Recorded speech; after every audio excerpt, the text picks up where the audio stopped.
Hello everyone, my name is Lowko and welcome back to another professional match of StarCraft 2. Now what I got for you today is a very high level match of professional Zerg versus Terran right here on Acid Plant LE.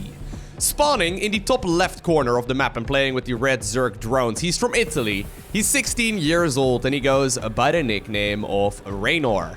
And his opponent spawning in the bottom right-hand corner of the map. He's the blue Terran player. He's from South Korea.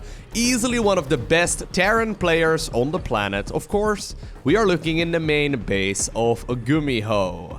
So here's the thing about this match. Some of you reached out on Twitter and mentioned that if I did not see this game live, I should really go ahead and cast this final match of the BTSL Cross Finals. And it turns out, I actually watched the first couple of games of this series live. It turns out that the final match, this game right here, so this is game 7 of a best of 7 series, is apparently the best one of the entire match. So I'm really excited for this one, because I watched the first rounds live like I mentioned. I sadly was not able to watch the final ones as well. But apparently it went down to game 7.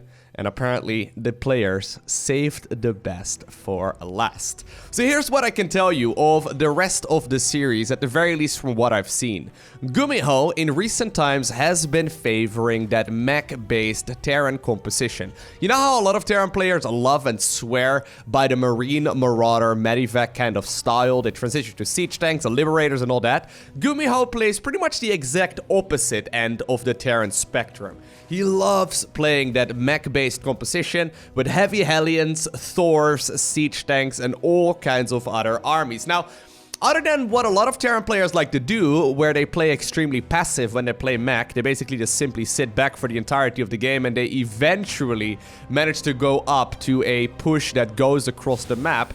Gumiho plays a rather aggressive style of Terran mech. He is not afraid to move out much earlier, leaving his bases relatively exposed. And Reynor, of course, he's great at that counter-attack based style, so I'm really curious to see how this one is going to play out. Now already, we do see a really quick third hatchery here from Reynor. This is way before he could even scout out his opponent's natural. Of course, you may argue that that is just a little bit too greedy if you're playing in the grand finals, but this is what makes great players great.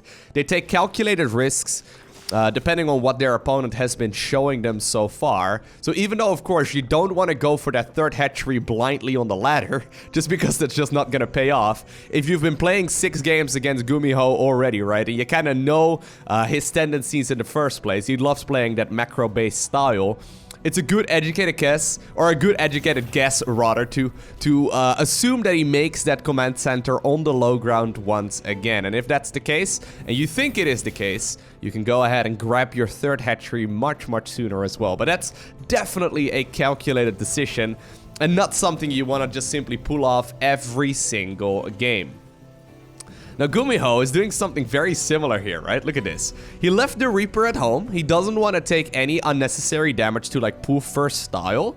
But as soon as he realized that it was not a pull first, he almost immediately threw down the third command center as well. So both players are sort of trying to outsmart and outclever each other with build orders that are on paper extremely greedy and very risky, but they sort of have faith in each other's judgment, and there's sort of like this gentleman's agreement in which they believe that neither of them is really going to attack very early on into the game whatsoever. And I already like this, because this has a lot of risk, but also a lot of reward potential.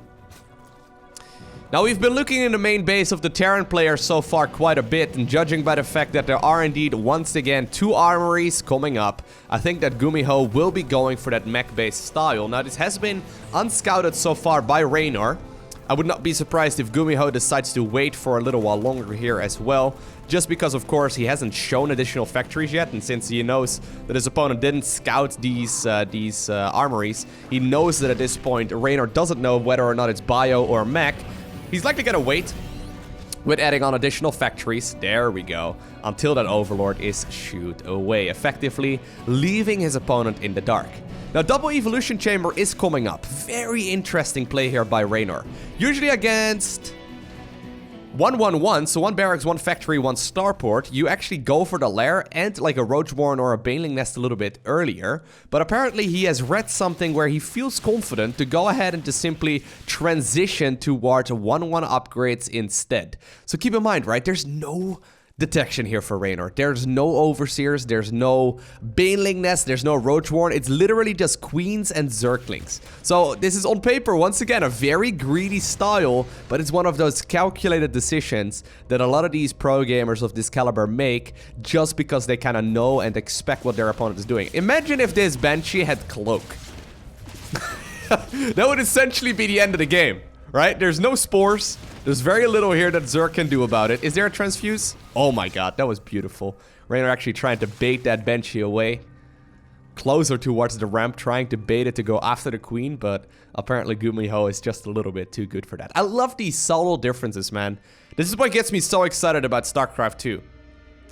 These are the kind of games you do not want to copy on the ladder, the kind of strategies and build orders that you don't want to necessarily straight up copy, but that are perfectly viable if you can read your opponent well and if you have a certain expectation of what your opponent might be going for. Now, speaking of what he might be going for, look at that. Gumiho manages to roast quite a couple of those Zerglings for practically free. Nice little catch there by Gumiho. But, of course, showing these Hellions is a dead set giveaway that Reynor is going to go up against that mech-based style once again. And if you would be confused, I guess the floating barracks should be the nail in the coffin, right? That really indicates that Gumiho is not producing out of his barracks. 4th hatchery is coming up now.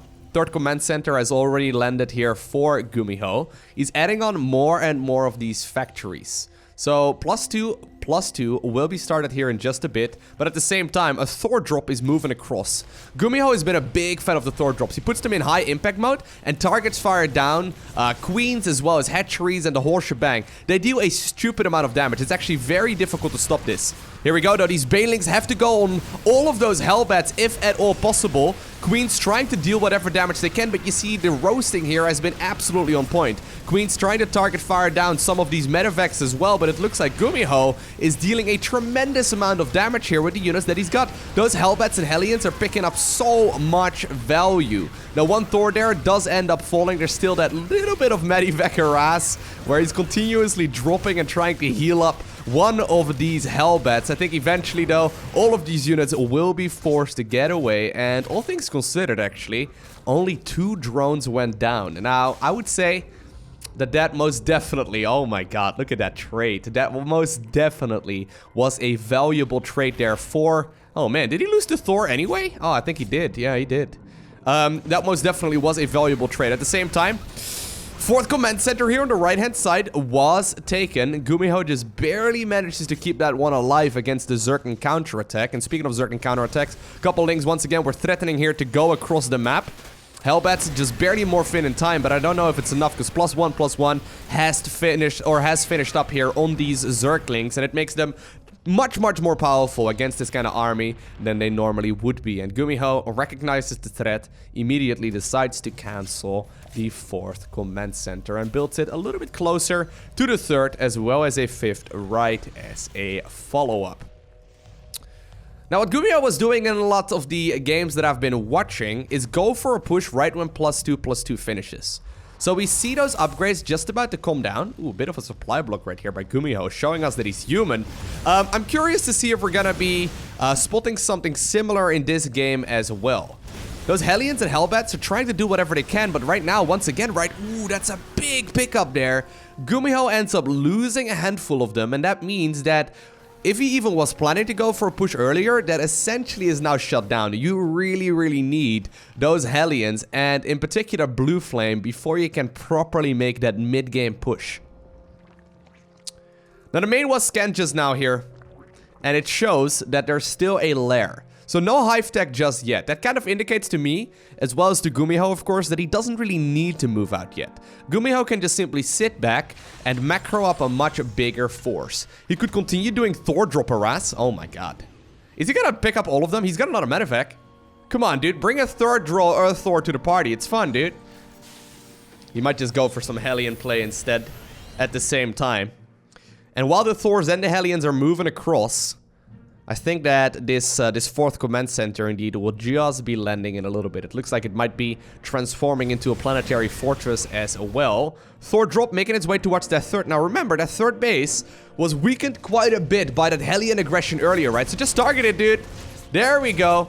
Just target down the hatch and it falls. And this is so difficult to deal with if you're a Zerg. Great pickup right there by Gumiho. Of course, that cost him barely anything. And it makes the Thors one of the slowest and immobile units in the game. Very, very mobile if you put them into medevacs. I love it. Really good play. While that was going on, a fourth command center was indeed grabbed too. Reynor sort of hoping that there was a base on this side. Instead, he's gonna find that once more. That planetary has been taken there on the right-hand side of the map. And apparently, Reynor still decides to go for a move right here. He's gotta be very careful. The majority of that Mech army, though, was forced towards those couple of Zerglings. Big blunder there by Gumiho. And 8 SCVs, 13 SCVs end up going down. At the same time, Planetary Fortress does finish up, so these Zerglings, oh my god, they will be fried as well. But still, 13 SCVs in exchange for a handful of Banelings. And once again, a lot of time is going to be critical because Reynor is transitioning towards that hive.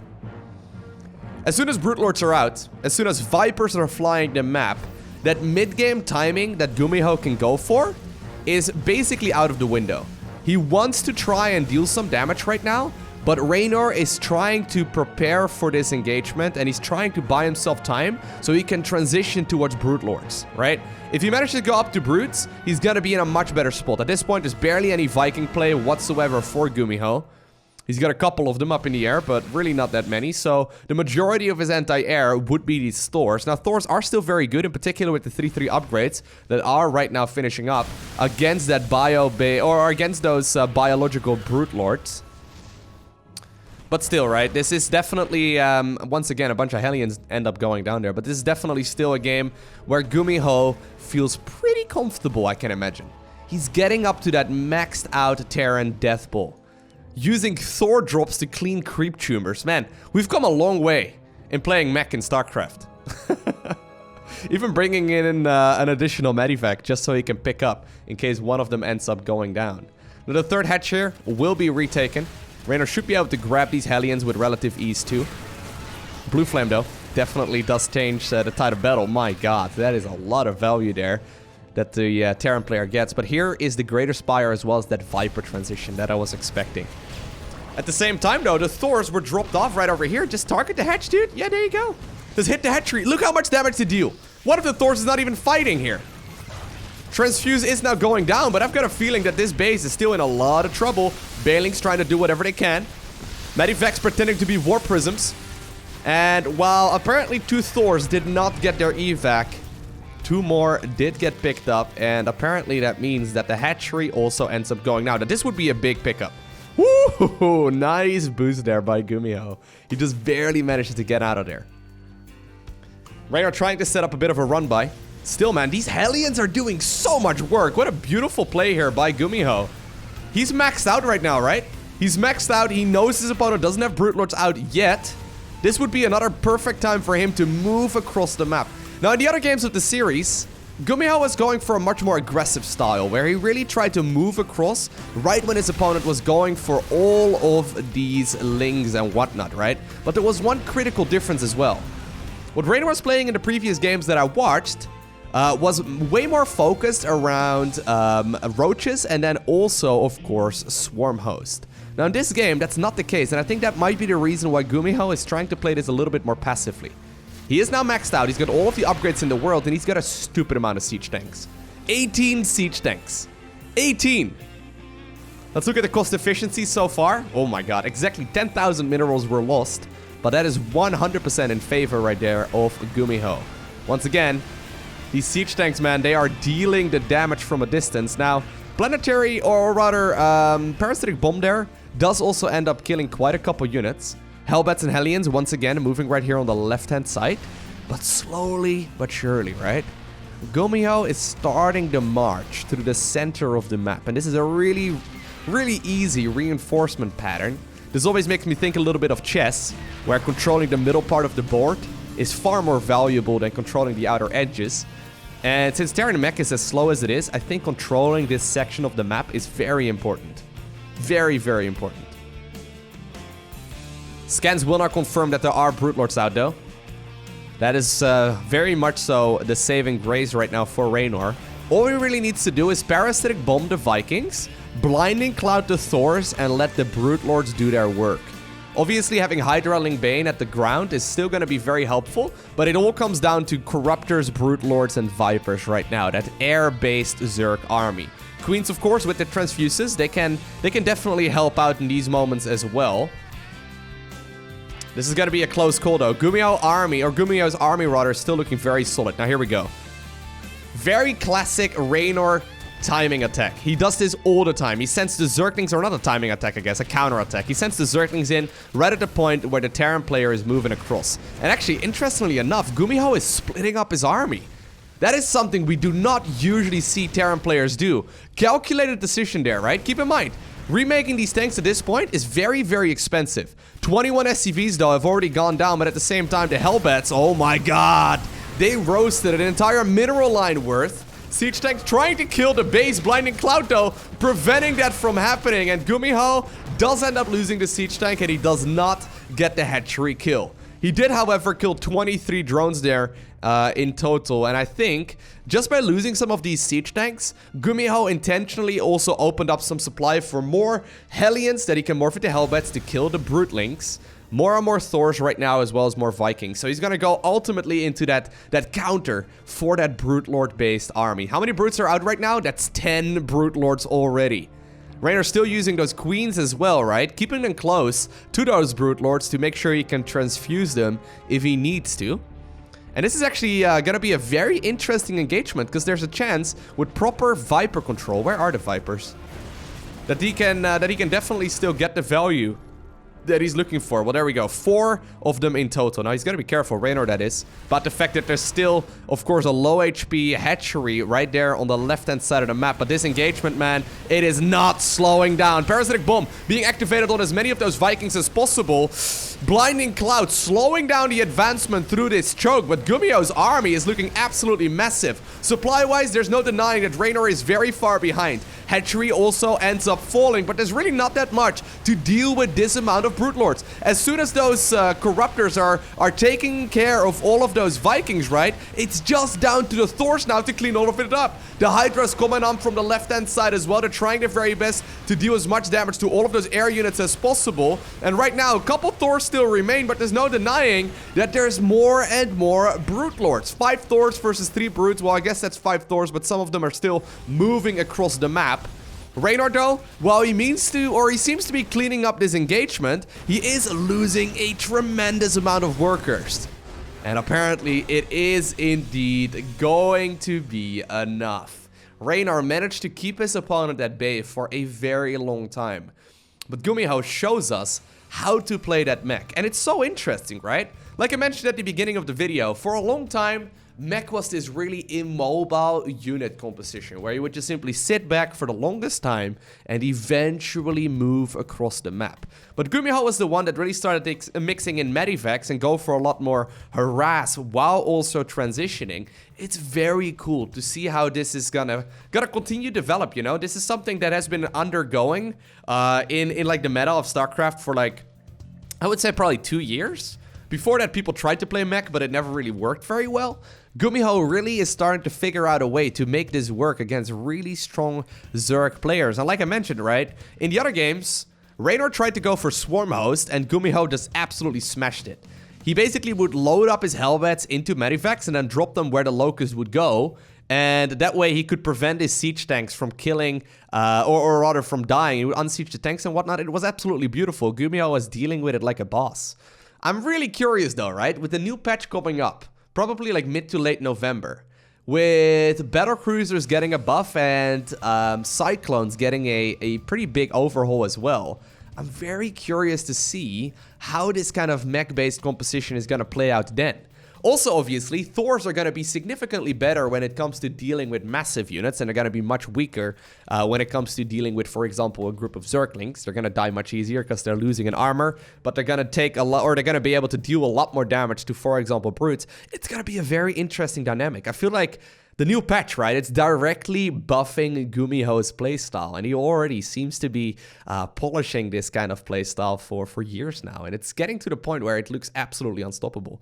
Very well done. Now, I hope that you enjoyed watching this game. If you did, hit that like button down below. If you want to see more, make sure you hit that subscribe button so you get a notification as soon as I upload more. A special shout out to the Patreon supporters. Thank you guys so much for all of your love. But for now, I want to thank you for watching. Have an amazing day. Do not forget to smile. And I'll see you once again in the next one.